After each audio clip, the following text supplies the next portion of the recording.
Bonjour à toutes et à tous. Merci d'assister aujourd'hui à cette conférence organisée par la Chambre des métiers d'artisanat de la région Grand Est. Le sujet du jour, c'est biodéchets, objectifs 2024 pour des solutions concrètes. Alors moi, je suis Mélissa Laurent, je suis référente technique en économie circulaire au sein de la CMA Grand Est. La conférence d'aujourd'hui vise en grande partie à vous présenter les premiers résultats d'une étude que nous conduisons actuellement sur les solutions de gestion des biodéchets dans l'artisanat. Alors pour vous donner quelques petits mots de contexte, avant de rentrer dans le vif du sujet, donc moi je travaille au sein du service environnement de la CMA Grand Est. Et la CMA Grand Est a la particularité par rapport aux autres CMA en France d'avoir un centre de ressources environnement qui s'appelait auparavant le CNIDEP, si ça peut parler à certaines personnes. En fait, ce centre de ressources, il a pour vocation de répondre aux problématiques environnementales des métiers de l'artisanat et d'accompagner les collectivités locales dans la prise en compte des enjeux de l'artisanat dans leur politique territoriale. Donc nous sommes organisés en 3 pôles d'expertise pour répondre au plus proche des problématiques des entreprises artisanales. Alors nous avons une référente technique sur l'eau et les rejets, un référent technique sur l'énergie et la mobilité et donc une référente technique sur l'économie circulaire, moi-même. Alors comment concrètement nous tentons de répondre aux problématiques environnementales au-delà des actions terrain menées par les conseillers environnement qui sont sur le terrain en département? Alors, nous faisons de la recherche et de l'évaluation de solutions innovantes. Vous retrouverez par exemple sur notre stand un broyeur à pain, donc une solution pour les invendus de pain pour les métiers de la boulangerie. Nous évaluons bien sûr ce type de matériel et nous faisons des recommandations ensuite pour l'artisanat. Nous rédigeons des fiches techniques et des notes de veille réglementaires, par exemple quelle application du tricé de flux dans les métiers de l'artisanat. Nous faisons également tout ce qui est création d'outils de diagnostic spécialisés et d'accompagnement en entreprise. Par exemple, dans mathématiques, nous avons créé un diagnostic matière et biodéchets spécifique pour les métiers de bouche. Et enfin, nous conduisons chaque année, chaque référent technique, une étude prospective dans son domaine de référence. Donc pourquoi une étude cette année sur les biodéchets dans l'artisanat? Eh bien, le but, c'est d'anticiper la réglementation du tri à la source qui va arriver au 1er janvier 2024. Et donc, on va aller chercher à explorer des solutions de gestion des biodéchets et les éprouver, les analyser. On va tenter de définir des scénarios opérationnels pour la gestion des biodéchets dans l'artisanat. Et enfin, on va proposer aussi aux collectivités locales de les accompagner dans la prise en compte des biodéchets des métiers de bouche dans leur politique territoriale. Alors, les métiers de bouche et biodéchets. Donc déjà, pour redéfinir un petit peu le terme de biodéchets, très rapidement, les biodéchets, donc, ce sont des déchets biodégradables, organiques, d'origine végétale ou animale. Et donc, on va les catégoriser en 2 grandes familles, les déchets verts et les déchets alimentaires. Alors nous, on s'intéresse vraiment dans cette étude sur les déchets alimentaires. Les déchets alimentaires, on peut aussi les appeler, les retrouver sous l'appellation de DCT, les déchets de cuisine et de table. Alors, au niveau des obligations de tri de ces biodéchets, on a connu différentes échéances sur ces dernières années. Il y a d'abord eu un premier seuil en 2012 pour les très gros producteurs de biodéchets à 120 tonnes de biodéchets par an. Progressivement, nous sommes arrivés en 2016 avec un seuil à 10 tonnes, donc obligé de trier les biodéchets et de les valoriser si on produit plus de 10 tonnes par an. Au 1er janvier 2023, donc dans quelques semaines, on va avoir une échéance à 5 tonnes. Et puis au 31 décembre 2023, à la fin de l'année prochaine, eh bien, ce sera dès le 1er kilo. Donc tous les producteurs de biodéchets seront tenus de les valoriser dans une solution appropriée, que ce soit les professionnels ou les ménages. Les ménages, eux, c'est plutôt leur collectivité qui va prendre en compte leurs problématiques de gestion des déchets, comme ils le font déjà avec le tri sélectif et les ordures ménagères. Mais les professionnels vont devoir également s'y plier. Alors, petite définition aussi des métiers de bouche. Les métiers de bouche dans l'artisanat, ça va être tout ce qui est boucherie, charcuterie, traiteur, boulangerie, pâtisserie, petite restauration, snacking, etc. Nous, dans l'étude, on s'est concentré uniquement sur les biodéchets des boulangeries, pâtisseries et de la petite restauration et de plats emportés. Donc tout ce qui est petits restaurants, snacking, pizzeria, kebab, etc. On a fait le choix de ne pas prendre en compte dans l'étude les boucheries et charcuteries compte tenu de la spécificité des déchets essentiellement carnés qu'ils produisent, même si en fait les les conclusions qui sont tenues dans l'étude peuvent être valables pour ces producteurs, mais en tout cas, il y en a certaines qui ne sont pas. On a un outil au sein de l'ACM à Grand Est qui s'appelle EGIDA, qui permet en fait d'estimer le gisement des déchets de l'artisanat.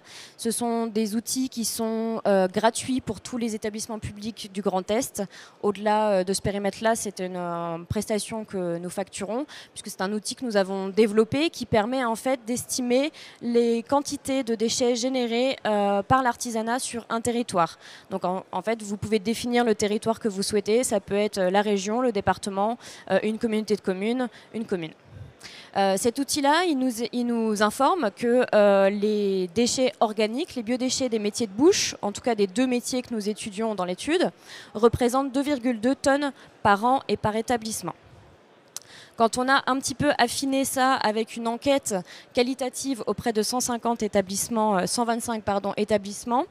donc une enquête téléphonique plutôt, on s'est rendu compte, c'est pas très flagrant sur le graphique tellement c'est petit, mais qu'en fait, évidemment, plus l'entreprise est grande et plus elle va produire de biodéchets. Et en fait, finalement, on se rend compte que les métiers de bouche, ils se situent vraiment dans le seuil inférieur à 5 tonnes. C'est-à-dire qu'ils vont être concernés par la réglementation, certains au 1er janvier 2023, mais ça va être plutôt les établissements de plus de 10 salariés, donc ce qui ne représente pas la majorité dans l'artisanat, et que finalement, les métiers de bouche vont être concernés par le tri à la source en même temps que les particuliers au 31 décembre 2023. Donc c'est pour ça qu'on a souhaité faire cette étude, puisqu'en fait, actuellement, la plupart des entreprises n'ont pas de solution de gestion des biodéchets puisqu'elles n'y sont pas obligées.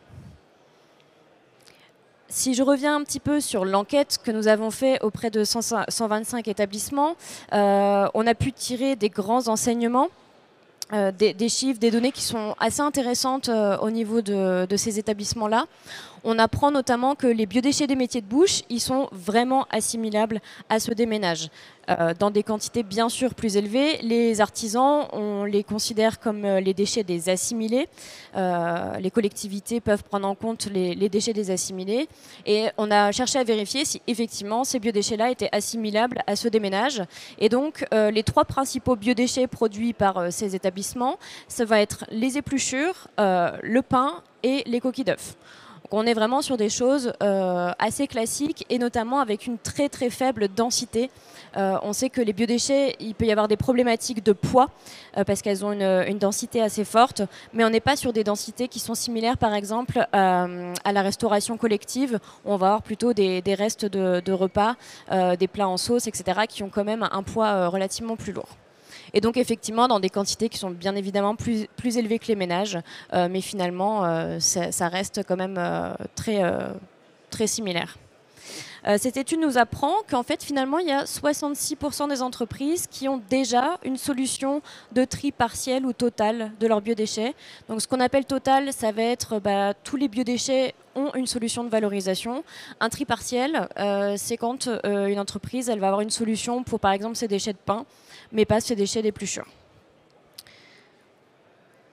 Les principales raisons du mélange aux ordures ménagères des biodéchets des artisans qui sont évoquées, c'est d'abord le manque de place, ensuite le fait qu'elles ne savent pas quoi en faire, et enfin elles estiment ne pas avoir le temps de trier. Donc on se rend compte à travers ces 3 éléments de réponse qu'il y a quand même un gros travail encore de sensibilisation et d'accompagnement à réaliser, peut-être pour déconstruire des freins.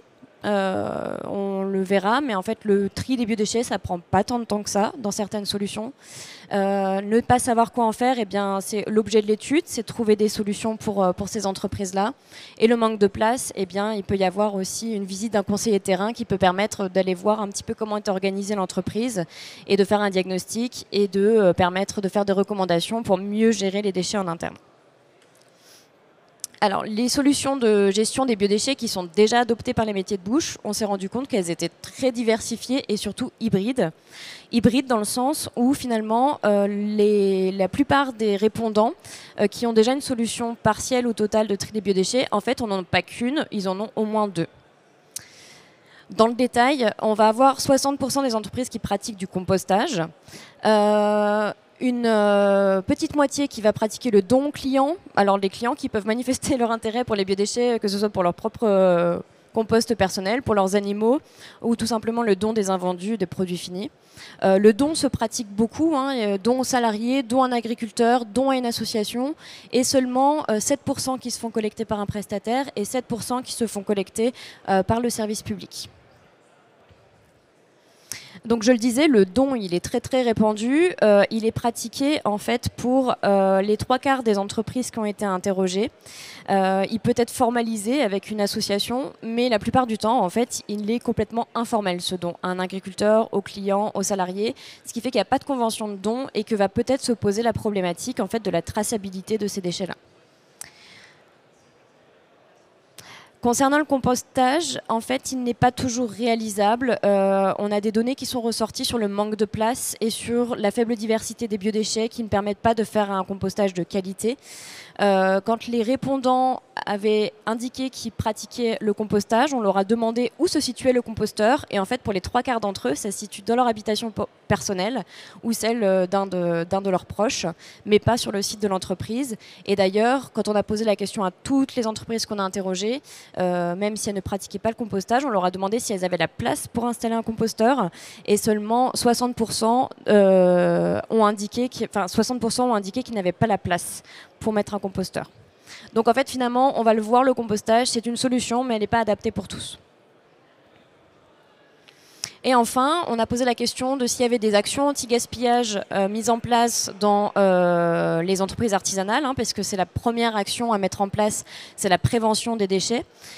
Et en fait, il y a tous les répondants qui ont indiqué faire de la lutte contre le gaspillage alimentaire, que ce soit à la fois sur les process, de la standardisation des recettes, de la révision des portions, de l'adaptation de la production en fonction de la demande, la gestion des stocks, mais également sur les invendus, donc tout ce qui est pratique de don, la réduction de produits en fin de journée, le fait de passer par une application pour faire des paniers anti-gaspi, etc. Voilà, il y a vraiment des actions qui sont très diversifiées et toutes les entreprises artisanales en mettent au moins une en place. Donc ça, c'est vraiment un état des lieux du côté des métiers de bouche sur le tri à la source. Et si on se renseigne un petit peu du côté des collectivités locales pour faire un état des lieux à peu près similaire, donc là, les chiffres que je vais vous présenter, les informations que je vais vous présenter sont issues de l'ADEME, de l'étude technico-économique de la collecte séparée des biodéchets qui date de 2018. Et cette étude, elle nous apprend qu'il y a un peu plus de 6% de la population française qui est couverte par une solution de collecte séparée dans sa collectivité. Donc ce qu'on entend par collecte séparée, c'est soit la collecte en porte-à-porte, telle qu'on la connaît actuellement pour les ordures ménagères ou les recyclables secs. Mais ça peut être également, on entend par collecte séparée également tout ce qui est point d'apport volontaire. Donc des regroupements collectifs de déchets, principalement comme on les connaît actuellement pour le verre ou pour les textiles. On apprend également qu'il y a quand même 101 collectivités qui collectent les biodéchets des professionnels et des ménages, qui collectent les biodéchets des ménages. Elles sont 101 et sur ces 101, il y en a 77 qui acceptent les déchets des professionnels dans cette collecte séparée. Et on a également des collectivités qui ont mis en place des solutions de tri à la source des biodéchets uniquement pour les professionnels, c'est-à-dire qu'elles ne le font pas encore pour les ménages. Mais il y a quand même à peu près 25 collectivités en France qui mettent en place ce type de collecte pour les professionnels. Et on pourrait se poser la question de la concurrence avec le service privé. Et finalement, en fait, quand on regarde dans le Code général des collectivités territoriales, celui-ci nous indique que les collectivités locales peuvent prendre en charge les déchets des assimilés s'il n'y a pas de sujétation technique particulière, sans préciser toutefois ce qu'est la nature de la sujétation technique particulière. Et donc en fait c'est une libre appréciation de la collectivité. Lorsque les collectivités collectaient à la fois les biodéchets des professionnels et des ménages, on nous indique qu'en fait le gisement des professionnels représente entre 2 et 15% du gisement global. Sur les points d'apport volontaires, sur les quelques collectivités qu'on a interrogées, la plupart tolèrent l'accès aux professionnels, aux petits professionnels, tout simplement parce qu'elles ne peuvent pas en contrôler l'accès avec des systèmes de badge lorsqu'elles n'ont pas mis ça en place, mais elles tolèrent quand même l'utilisation par les professionnels. Au niveau des solutions de gestion des biodéchets qui sont adoptées par les collectivités territoriales, alors on part du principe en fait que plus un territoire est urbain et plus la collecte séparée va être pertinente, et que plus un territoire est rural et plus on va partir sur de la gestion de proximité avec des composteurs partagés par exemple. Mais en réalité c'est vraiment une complémentarité, c'est pas soit une solution soit l'autre. On peut faire évidemment ce qu'on veut, mais pour avoir une efficacité de service globale, on se rend compte en fait que les meilleurs systèmes de tri adoptés dans les collectivités sont en fait des systèmes de complémentarité, où dans les zones très urbaines, on va faire de la collecte séparée. Dans les centres-villes où vraiment la circulation est compliquée, des centres très étroits où on ne peut pas circuler en camion, eh bien on va faire par exemple du point d'apport volontaire. Et dans les espaces un petit peu plus ruraux en périphérie de ces collectivités-là, eh bien on va faire de la gestion de proximité. Une dernière information sur les collectivités locales, c'est les notions de tarification incitative. Donc la tarification incitative, c'est le premier levier de réduction des ordures ménagères résiduelles, les OMR. Et en fait, quand elle est couplée avec une collecte séparée des biodéchets, eh bien c'est le premier levier qui va permettre d'augmenter les taux de collecte des biodéchets et de réduire les ordures ménagères résiduelles. Alors maintenant, pour les solutions que nous avons identifiées à la CMA dans le cadre de cette étude pour gérer les biodéchets des artisans, donc je vais vous les présenter sous format de schéma, et puis on va rentrer un petit peu plus dans le détail de deux, trois actions pour venir un petit peu décortiquer, les comprendre et en quoi elles sont adaptées pour l'artisanat. Alors on a d'abord notre producteur de biodéchets. Donc sa première mission, ça va être bien sûr de faire de la lutte contre le gaspillage alimentaire. Si on respecte les hiérarchies des modes de traitement des déchets, c'est la première chose à faire, c'est d'éviter de produire le déchet en faisant de la prévention. On va avoir une étape qui est tout à fait optionnelle qui concerne le pré-traitement. Alors le pré-traitement des biodéchets, on va retrouver dans cette catégorie-là tout ce qui est équipement de sécheurs à biodéchets, de biodigesteurs à biodéchets. Ces équipements-là vont avoir pour objectif de réduire en fait les fréquences de collecte et de réduire donc le volume et le poids des biodéchets. Ce sont leur principale vocation, puisque ce ne sont pas des solutions en soi de gestion des biodéchets, puisque ce qui sort de ce type de machine reste un déchet qu'il faut ensuite traiter en tant que tel dans une filière appropriée, donc c'est-à-dire en tant que biodéchet, donc soit par compostage, soit par méthanisation. Ces types de matériel-là, l'ADEME nous informe qu'il y a une consommation énergétique de 0,5 à 1 kWh par kilo de biodéchets qui y est inséré. Donc en fait, ça peut représenter un surcoût de l'ordre de 75 à 150 € par tonne. Donc c'est vraiment pour plutôt les gros profils de production de biodéchets, là où le coût de collecte serait vraiment trop important.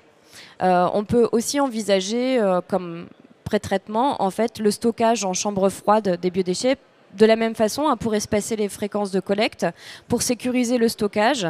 Et puis, évidemment, on peut aussi citer l'avantage de réduire les odeurs des biodéchets. Donc là, l'ADEME nous indique que pour une chambre froide de 20 mètres carrés, on pourra en avoir pour 20 000 € à peu près.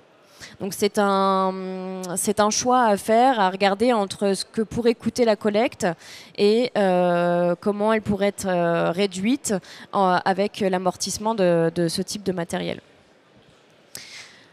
Ensuite, donc il est identifié deux systèmes de gestion des biodéchets, la gestion de proximité et la collecte séparée.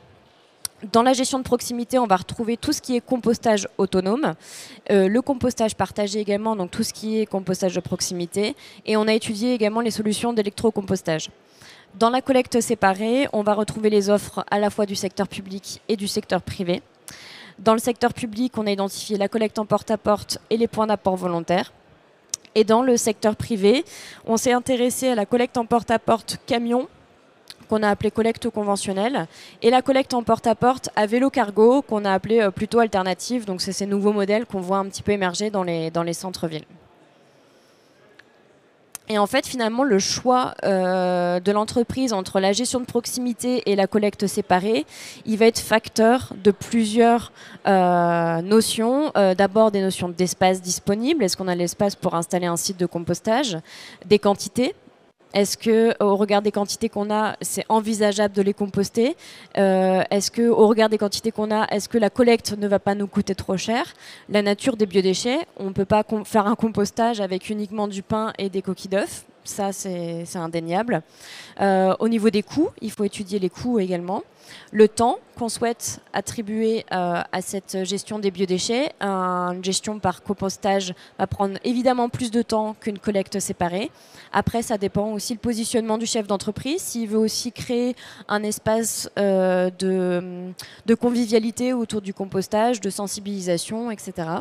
Et puis, en fonction évidemment de l'offre disponible sur le territoire, et bien parce qu'en fait, on va le voir, mais il n'y a pas des solutions de collecte séparées partout, en tout cas accessibles à un prix acceptable pour une petite entreprise. Donc si on fait un petit zoom sur la collecte en porte-à-porte, à la fois par le secteur public et privé. Donc dans le secteur public, donc nous on a récolté 4 témoignages de collectivités qui nous ont permis en fait de faire ressortir plusieurs points saillants. D'abord, on voit qu'effectivement, la collecte, elle est souvent plutôt opérée dans des secteurs urbains mixtes. Il faut respecter la concurrence avec le secteur privé. Donc, je vous évoquais cet article du Code général des collectivités territoriales. Donc, il n'y a aucun problème. D'autant plus que nous avons mené cette étude qui nous permet de vraiment confirmer que les biodéchets des métiers de bouche sont vraiment assimilables à ceux des ménages. Les collectivités n'acceptent pas toujours les professionnels dans la collecte qu'elles ont mise en place. Néanmoins, on a pu remarquer qu'il y avait aussi un levier tarifaire avec la redevance spéciale.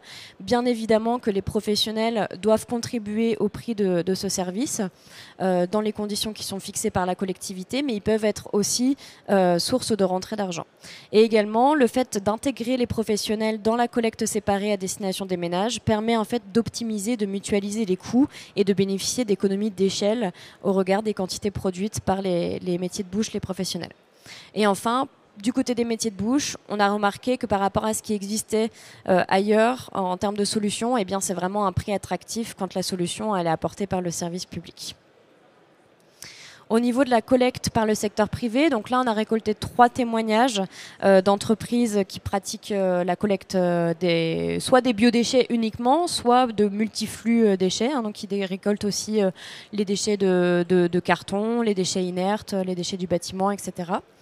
Donc on a remarqué évidemment que cette offre technique qui est développée par le secteur privé, elle est très adaptée aux gros producteurs puisqu'ils existent déjà sur le marché de la collecte des biodéchets pour les gros producteurs qui étaient déjà soumis à la réglementation. Et donc on va avoir en fait une offre qui est très adaptée à ce secteur privé avec un conseil personnalisé, avec le choix du dimensionnement des bacs, avec un nombre de collectes un petit peu à la carte. Et puis des stations de valorisation des biodéchets qui sont souvent équipées de déconditionneurs, par exemple pour aller récolter les biodéchets de la grande distribution qui sont souvent encore emballés. On a pu constater malheureusement que le maillage territorial pour l'instant de ces opérateurs privés était plutôt incomplet, c'est-à-dire qu'en fait ils interviennent quasiment sur tout le Grand Est, mais il y a des zones qui sont peu ou mal couvertes et on se retrouve avec des prix de transport, des coûts de transport pour le client, donc pour l'entreprise qui est collectée, qui sont assez importants et qui sont concrètement très inenvisageables pour des toutes petites entreprises de 5 salariés à peine. Néanmoins, c'est une offre qui est en plein essor, en plein développement, puisque tous les prestataires que nous avons interrogés ont soit récemment investi, soit ont prévu d'investir dans les prochaines années dans des unités de méthanisation, dans des unités de compostage, ou alors d'équiper des unités de méthanisation existantes avec un hygiéniseur et un déconditionneur qui leur permettront du coup de pouvoir accepter les déchets alimentaires qui vont provenir du gisement des collectivités locales et des professionnels. Pour réduire les coûts pour les métiers de bouche, il est possible de faire par exemple de la mutualisation sur un secteur où il y aurait peu de personnes qui sont actuellement collectées. Donc là, les entreprises se regroupent via un dialogue qui peut être facilité par la collectivité locale et par la chambre de métiers et d'artisanat. Et donc ça va permettre en fait de proposer une offre de prix collective et d'avoir un prix un petit peu plus réduit en termes collectifs que s'il était juste pour de l'individuel. Puis donc je l'avais déjà dit, voilà, c'est seulement 7% des entreprises de métiers de bouche de l'artisanat qui sont sur cette solution de gestion par un prestataire privé. Au niveau, on a eu fait effectivement aussi un témoignage d'une boulangerie qui se fait collecter, elle, par la collectivité. Cette boulangerie nous avait vraiment indiqué que ça prenait très peu de temps de gestion en interne, cette collecte des biodéchets. Le tri à la source, il est réalisé au poste de production. Ils centralisent dans un petit seau principalement des épluchures, les coquilles d'œufs. Et ensuite, à la fin de la journée, ils vont tout centraliser dans le bac mis à disposition par la collectivité. Et ça leur prend vraiment très peu de temps, pas besoin de faire une sensibilisation particulière des salariés, les consignes sont indiquées à leur arrivée, il n'y a pas besoin de les rappeler au fur et à mesure, c'est un geste qui est vraiment ancré dans les pratiques et donc vraiment cette boulangerie nous a dit que le tri à la source des biodéchets n'était pas du tout une problématique pour elle.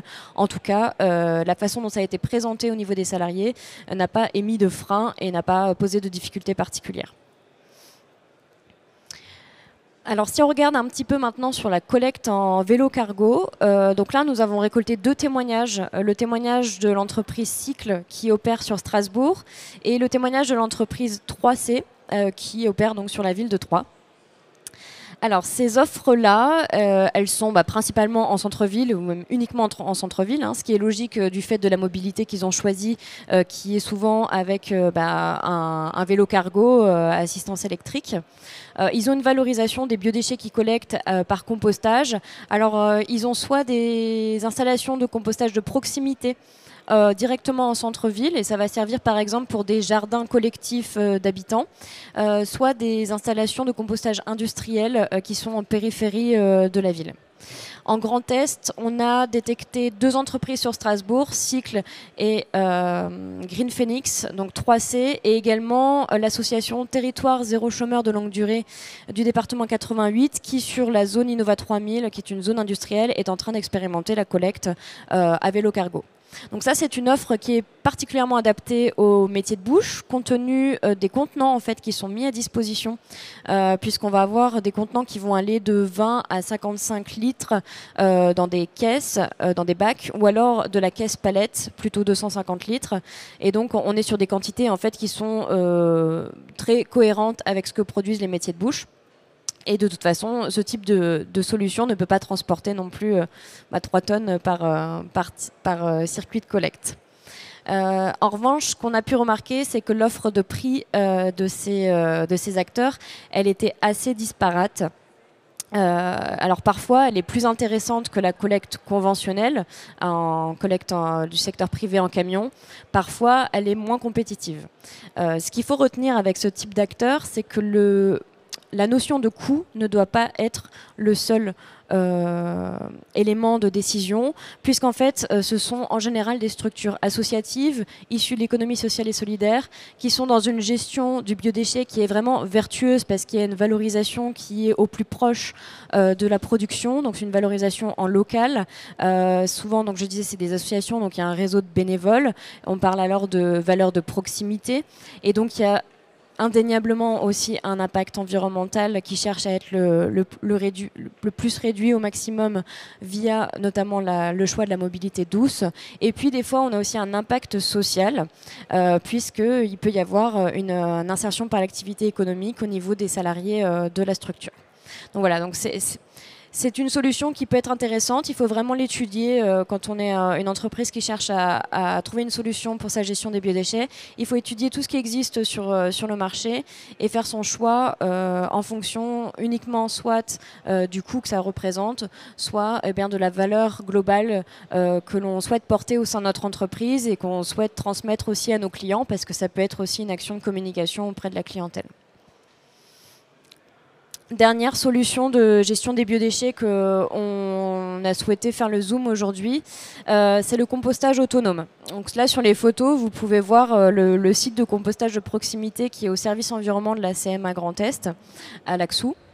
Alors, le compostage autonome, on a récolté 2 témoignages de collectivités, d'entreprises et un témoignage d'une collectivité. Le compostage autonome il faut savoir qu'il est encadré par l'arrêté du 9 avril 2018 et qui va nous dire, cet arrêté, en fait, qu'on peut être exonéré d'agrément sanitaire sur son site de compostage de proximité si on respecte plusieurs critères, notamment le fait d'apporter moins d'1 tonne par semaine de DCT, donc de déchets de cuisine et de table. Donc, bon, moins d'1 tonne, ça devrait aller parce que sur une année, ça fait 52 tonnes. On n'est pas du tout dans les ratios de l'artisanat, du coup. L'arrêté nous dit également que l'usage du compost doit être local, donc c'est-à-dire un usage sur le site de l'établissement où il a été produit, ou alors dans la communauté de communes et ses communes limitrophes. Il y a des règles aussi au niveau de la culture des végétaux qui peuvent être produits à partir de ce compost-là. Elle est limitée notamment à la culture de racines. Et enfin, cet arrêté nous apprend également qu'il faut un exploitant de site qui va être lui formé aux bonnes pratiques, qui va sensibiliser les apporteurs de biodéchets et qui va surveiller la bonne montée en température du compost pour permettre une bonne décomposition de la matière. C'est vrai que je ne l'ai pas précisé, mais de manière générale, sur un site de compostage partagé, on va avoir 3 bacs, 2 bacs minimum, mais en général 3. On va avoir, par exemple, là sur le bac de gauche, chez nous, c'est notre bac d'apport de matière sèche. Hein, donc, un compostage, pour qu'il fonctionne, il y a besoin de matière humide, de matière, donc des biodéchets, mais également de matière carbonée. Donc, c'est là qu'on met notre stockage de matière carbonée. Au milieu, donc, c'est le bac d'apport. Et enfin, le bac de droite, ça va être le bac de maturation. C'est une fois que le bac d'apport est plein, on le transverse dans le bac de maturation où le compost va encore maturer à peu près 6 mois pour être utilisé sur le site de l'entreprise. Alors, ça présente quelques contraintes dans une entreprise de faire du compostage de proximité, du compostage autonome. On va avoir des contraintes qui sont à la fois techniques et logistiques. Tout d'abord, est-ce qu'on a la place disponible? Ça, je l'avais déjà évoqué. Mais est-ce qu'on a un approvisionnement pérenne en matière sèche? Parce qu'il ne s'agit pas de nous faire installer, par exemple, le site de compostage par la collectivité, que la collectivité nous remplit pour la première année le bac d'apport de matière carbonée, de matière sèche. Il faut ensuite trouver un approvisionnement sur le long terme de cette matière sèche.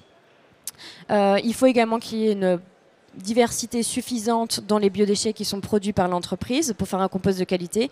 Il faut des moyens humains, évidemment, pour gérer ce compost, faire du brassage, l'aérer, etc. Il faut que ces personnels qui font les apports de biodéchets dans le compost soient au moins formés un minima aux bons gestes pour créer un compost de qualité. Et enfin, qu'est-ce qu'on fait ensuite du compost qui est produit? Est-ce qu'on en a une utilité ou pas? Est-ce que la collectivité est intéressée par ce compost? Voilà, c'est des questions qu'il faut se poser. Ça peut être aussi une solution complémentaire pour... en fait, moi, je vois beaucoup d'entreprises qui vont avoir ce type de solution pour leurs coquilles d'œufs, pour leurs épluchures, etc., lorsqu'ils ont une offre de traiteur. Par contre, pour les déchets carnés et quand ils ont beaucoup de pain, eh bien évidemment, on peut composter un petit peu de déchets carnés, mais si on a une majorité de biodéchets carnés, c'est compliqué quand même à gérer, ou ça peut devenir compliqué, à moins d'être très très bien formé, puisque c'est une technique, le compostage. En tout cas, il faut parfois une solution complémentaire pour ce type de biodéchets. C'est plutôt adapté en milieu rural et mixte, bien sûr. Après, on peut trouver aussi des espaces en centre-ville où plusieurs entreprises se mutualisent pour trouver un espace. Peut-être que l'une d'entre elles a un espace de stockage des déchets extérieurs qui serait suffisamment grand pour accueillir un site de compostage partagé et qu'elle le partage en fait avec plusieurs établissements aux alentours. Et une étude ADEME qui est sortie en juin 2022 nous indique notamment que le coût à la tonne pour le compostage de proximité, pour un petit établissement, pour un petit producteur de biodéchets, il est de 600 € la tonne. En fait, dans ce coût, évidemment, les composteurs ne coûtent pas grand-chose. Parfois, ils sont offerts par la collectivité, parfois il y a une subvention, parfois on peut les fabriquer soi-même, ou alors ça ne coûte quand même relativement pas très cher. Par contre, c'est le coût de main d'œuvre en fait qui est pris en charge dans ces 600 € en grande majorité. Alors, pour ce qui est du compostage partagé, on l'a évoqué, et l'électrocompostage. Alors, l'électrocompostage, hein, c'est un procédé, une machine qui permet de faire du compost en un temps relativement réduit, record, moins de 3 mois, avec un apport en électricité, parfois des bactéries qui permettent d'accélérer le processus. Et donc, ça permet d'éviter d'avoir un site en extérieur, d'avoir ce système de 3 bacs, d'avoir ce système de brassage, de main-d'œuvre en fait continue sur la gestion du compost. En revanche, ce type de machines, elles ne sont rentables, d'après une étude de l'ADEME, elles ne sont rentables qu'à partir d'un certain seuil assez élevé de biodéchets. Donc ça va être plutôt pour la restauration collective ou pour les gros producteurs de biodéchets. En tout cas, pour l'artisanat, il n'y a aucune pertinence à faire le choix d'un électrocomposteur. Sauf s'il y en a qui sont de très très petites capacités. Mais après, il faut voir aussi au niveau de la consommation énergétique et le contexte qu'on connaît aujourd'hui sur la hausse des coûts de l'énergie, si vraiment l'entreprise peut s'y retrouver, de faire ce choix-là de l'électrocompostage plutôt qu'une collecte séparée des biodéchets par exemple. Voilà, donc en fait, ça c'est le travail qu'on a fait jusqu'à maintenant dans l'étude sur les solutions de gestion des biodéchets. Notre dernière partie de travail va concerner en fait l'élaboration de scénarios opérationnels pour la gestion des biodéchets des métiers de bouche. Donc en fait, ça va être le choix de plusieurs scénarios parmi les solutions que je vous ai présentées, que je vous ai déroulées. Et bien, comment on peut monter une opération collective avec des collectivités locales sur la partie secteur public et avec des opérateurs privés, donc sur la partie collecte privée. Comment on peut monter des opérations collectives, quelle forme ça pourrait prendre, quel est le rôle de chacun dans ces opérations collectives, donc avec une cartographie des acteurs, identifier le rôle de tous. Par exemple, la Chambre de métier, nous avons un travail évident d'identification, de sensibilisation de nos entreprises et de les fédérer, puisque nous les connaissons, nous avons accès à leurs données, nous pouvons les connaître et on peut aussi réaliser des diagnostics groupés sur un secteur donné, là où nous réalisons l'opération collective. Donc des diagnostics, comme je l'évoquais tout à l'heure, sur les matières et les biodéchets, par exemple, dans les métiers de bouche, qui peut nous permettre de mieux caractériser le profil de production des biodéchets de l'artisanat sur un secteur donné et donc de trouver une solution collective pour regrouper les acteurs, diminuer en fait collectivement les coûts et accompagner, si elles le souhaitent, les collectivités locales dans la prise en compte des biodéchets des producteurs non ménagers dans leur stratégie globale de tri à la source et de solutions de gestion des biodéchets pour leurs administrés. Du coup, je parle, mais je n'ai pas défilé le contenu de la slide. Donc effectivement, le but, c'est de faire 3 à 4 scénarios types en fonction des spécificités territoriales, à la fois du territoire, mais également de l'entreprise, notamment avec l'outil Egida qui permet d'estimer le gisement de biodéchets dans l'artisanat. Donc de faire un scénario avec une mise en œuvre tout à fait opérationnelle, c'est-à-dire à la lecture du scénario, on est en capacité demain de mobiliser les acteurs et de suivre la démarche et de dire on va faire comme ça. Donc la cartographie des acteurs et évidemment aussi des notions de coûts qui pourraient être apportées dans l'étude, quel coût ça représenterait pour les entreprises et quel coût ça représenterait pour les collectivités également. Voilà. Mais écoutez, je vous remercie pour votre attention. J'espère que le sujet vous a intéressé. Et puis, si vous souhaitez poursuivre les échanges, je ne sais pas si on a le temps de prendre quelques questions. Sinon, on peut tout à fait poursuivre l'échange sur les biodéchets dans l'artisanat au stand de la Chambre des métiers qui se trouve tout au fond du hall sur la gauche. Voilà, merci.